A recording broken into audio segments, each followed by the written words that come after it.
Rico, bienvenidos a su programa Debatiendo Sin Filtro. Les saluda Jorge Colbertoro, como todos los martes, en compañía del profesor Kenneth McClinton y del licenciado Hugo Rodríguez. ¿Cómo están? ¿Todo bien?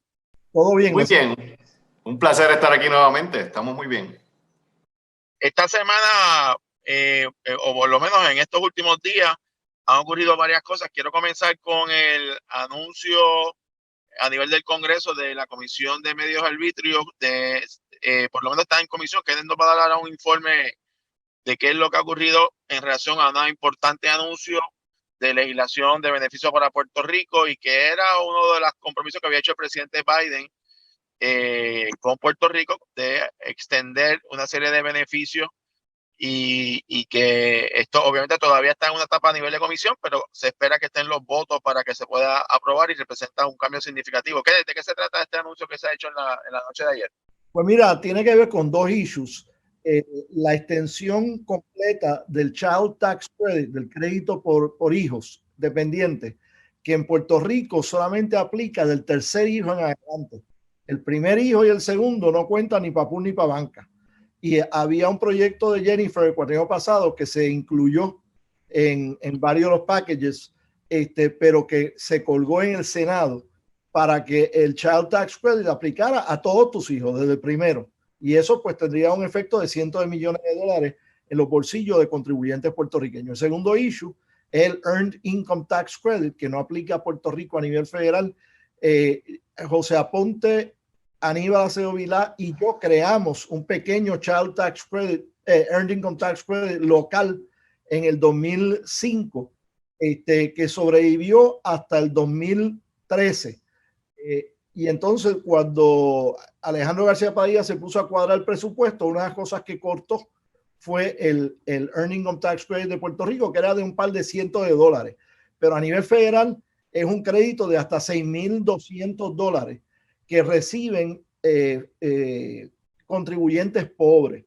Por contribuyentes pobres, no los pobres que nosotros conocemos, sino los pobres a nivel federal, que es hasta $52,000 de ingreso anual. Así que un contribuyente que recibe $4,000 mensuales de ingresos puede cualificar para el Earned Income Tax Credit. Eso no aplica a personas que no trabajan. Eso es un beneficio para ayudar a las personas que trabajan, que devengan ingresos, a que puedan quedarse con un poquito más de dinero en su bolsillo. Se está aprobando en el Ways and Means Committee, creo que mañana, en el Congreso, y como no requiere los votos de los republicanos para aprobarse en el Senado, pues la oposición republicana que ha habido en el pasado, que ha evitado que se apruebe lo que la Cámara aprobó, pues en esta ocasión, pues parece que va a seguir su curso, se va a aprobar en el Senado y va a llegar para la firma de un presidente que está comprometido en la pasada campaña a extender el Earned Income Tax Credit y el Child Tax Credit pleno a Puerto Rico. Así que creo que son buenas noticias. Esto es interesante, digo, teniendo la perspectiva, es un tema que me imagino que ya en los próximos días vamos a ver que va a tomar un giro con el tema del estatus, en términos de que son asignaciones bajo Lela, pero también se había planteado que había el término de la paridad de fondos en ciertos programas. Y yo creo que lo que va a estar ocurriendo, más allá de ese debate, o mientras se mantiene ese debate que va a ocurrir, lo importante es que se apruebe, porque estamos hablando de recursos para familias con necesidades muy significativas, y va a beneficiar a una gran cantidad de personas. Hugo, ¿qué te parece este tema, esta medida?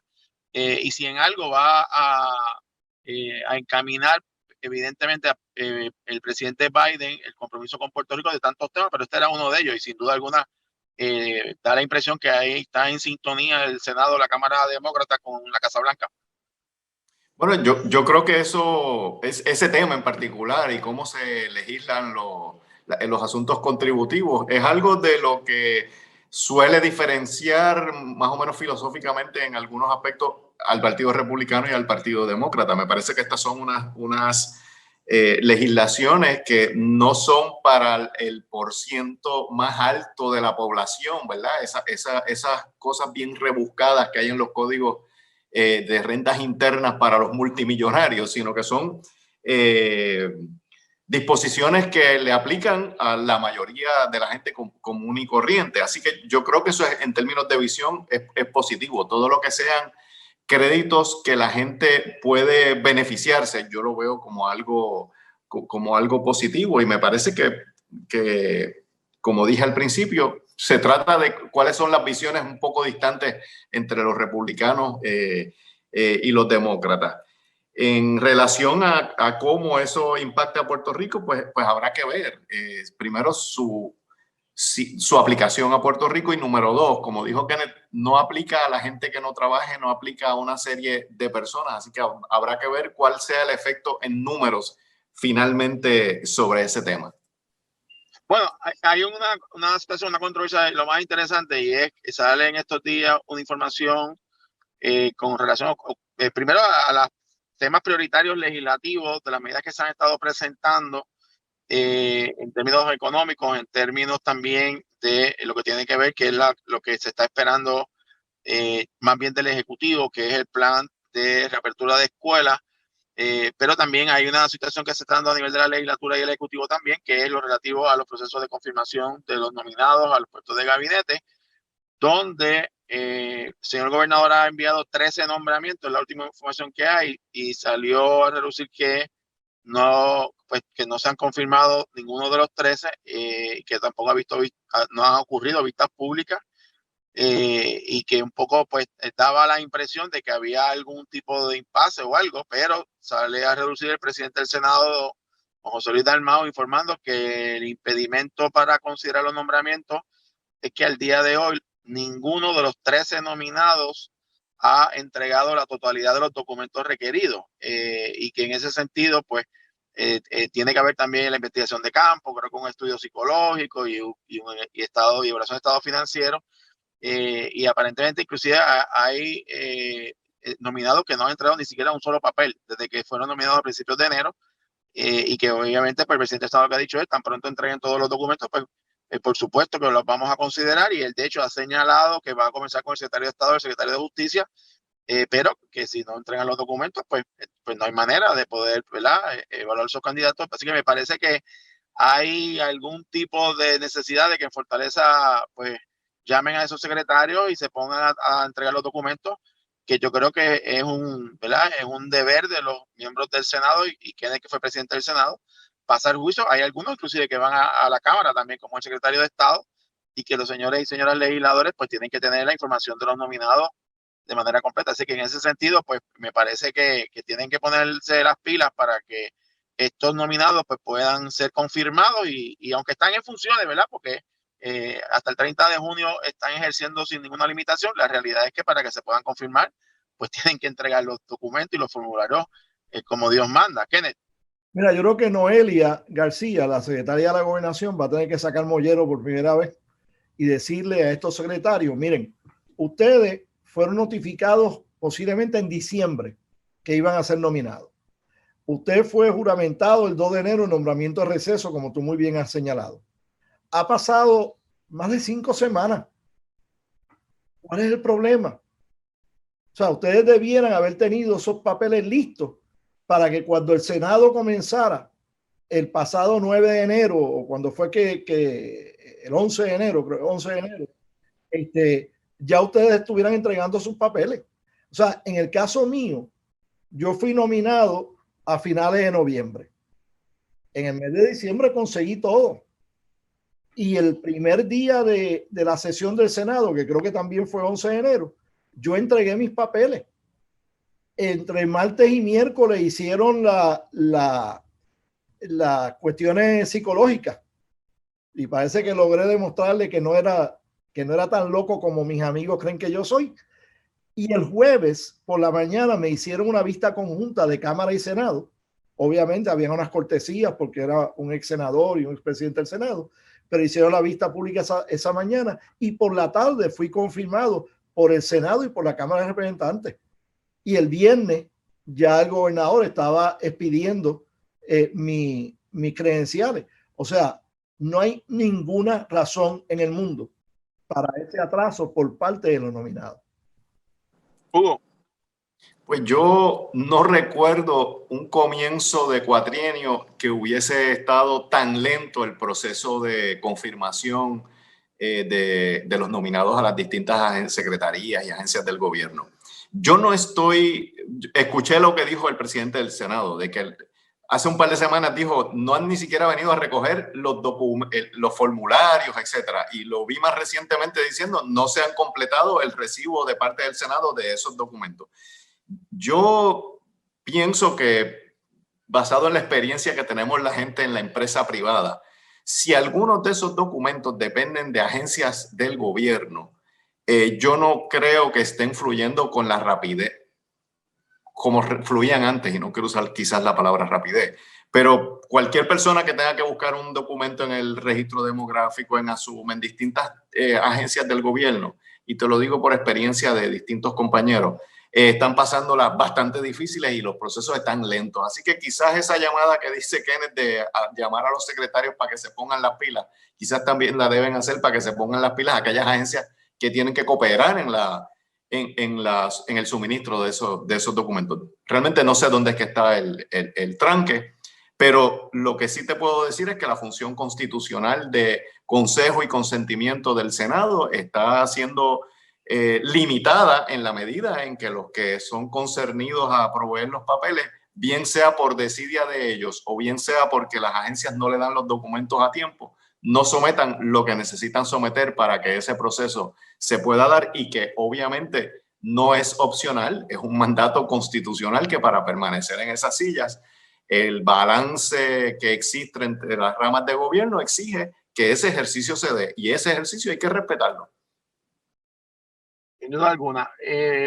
Por último, quiero tocar el tema, Kenneth y Hugo, de la situación del plan del gobierno de abrir las escuelas para el 3 de marzo. Yo sigo, no sé ustedes, pero yo sigo percibiendo un alto grado de duda o de incertidumbre con relación a los datos, no solamente ya de la vacuna y del proceso de vacunación, y como que hay de confusión en las responsabilidades entre la Guardia Nacional y Salud, etcétera, sino me da también la impresión de que no hay como que una uniformidad en los planes que ha presentado la Secretaría de Educación, por ejemplo, de las escuelas.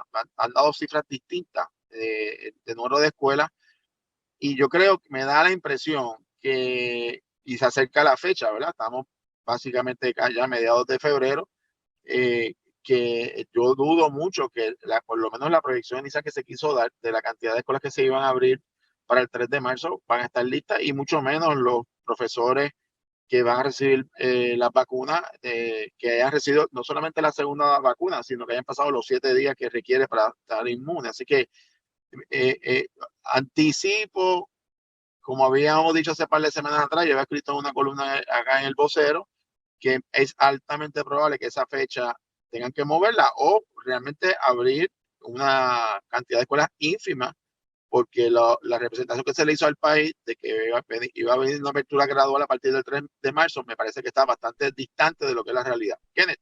Bueno, lo que he visto en los protocolos que ha preparado el Departamento de Salud y que ha aceptado el Departamento de Educación es que va a ser una apertura parcial bien limitada. Aparentemente se van a abrir las clases de kinder a 3er grado, las clases de los estudiantes de 4º año por razones obvias, y las clases en ciertas clases de educación especial. Y solamente va a haber clases hasta las 11:30 de la mañana. Y entonces en ese momento se le entrega una bolsa con el almuerzo para que los niños se lleven el almuerzo para sus casas y coman en su casa. Así que no va a haber la aglomeración de las cafeterías, comedores. De los comedores escolares en la escuela. Y eso pues era un posible foco de infección que se evita, y se va a limitar dramáticamente el número de estudiantes, y que entonces se irá aumentando según las circunstancias lo permitan. Yo no veo ninguna razón por la cual todos los maestros no puedan estar ya completamente vacunados para el 3 de marzo. Estamos a, qué sé yo, 9, 10, 8 de febrero. 8 de febrero. Así que quedan básicamente 4 semanas. O sea que aún si una persona se vacunara hoy y en 3 semanas se vacunara por segunda ocasión, pasaría una semana más, que es la semana extra que tiene que haber para que haya una inoculación total. Así que creo que está bastante adelantado. Es un grupo reducido de salones que van a estar operando, un número reducido de maestros. Hugo. Yo pienso que esta semana escuchamos a la secretaria de Educación esbozando un plan que escogió unas poblaciones específicas para comenzar las clases presenciales, como dijo Kenneth, unos grupos de educación especial, unos grupos entre kinder y tercer grado, los de cuarto año y unos grupos en el medio específicamente. Yo creo que va a tener que ser como un plan, una especie de plan piloto, y no puede ser de manera uniforme porque las características de cada grupo, de cada comunidad y de cada edad en cuestión, pues son diferentes. Y en ese sentido ha habido unos protocolos en distintos países, y como dije el otro día, la Academia Americana de Pediatría, que recomienda el que los estudiantes, los niños regresen a la escuela, ha diseñado todo un protocolo por edades, por grupos, por distintas zonas, etcétera. Y yo creo que en la medida en que las escuelas cumplan los protocolos que se impongan, que tienen que ser protocolos rigurosos, que no pueden tomarse a la ligera, que es una especie de marcador con checkmark. Se cumplió el requisito 1, marcado, el requisito 2, marcado, el requisito 3, no se puede brincar, hay que marcarlos todos, ¿verdad? En la medida en que eso se pueda llevar a cabo con esa rigurosidad, yo creo que es una medida positiva. La fecha que se impuso, yo creo que siempre fue como una especie de deseo de llegar ahí. Pero como dijeron hace poco funcionarios del gobierno, no está escrita en piedra, porque va a ver cómo se van haciendo esos ajustes. Pero pienso que por lo menos como plan piloto, me parece muy positivo el que se tenga la aspiración de que se le pueda brindar educación presencial a nuestros estudiantes. Bueno, gracias a ambos. La semana que viene continuamos este diálogo. Estamos coincidiendo demasiado en muchos temas. Me estoy empezando a preocupar. La semana que viene voy a traer el tema del estatus. Para ponerle pique a esto. Nos saquemos chispa. Estamos ya hecho el compromiso. Gracias, Hugo. Gracias, Kenneth. A ustedes por su sintonía. Será hasta la semana próxima. Que pasen buenas noches. Gracias. Buenas noches. Buenas noches.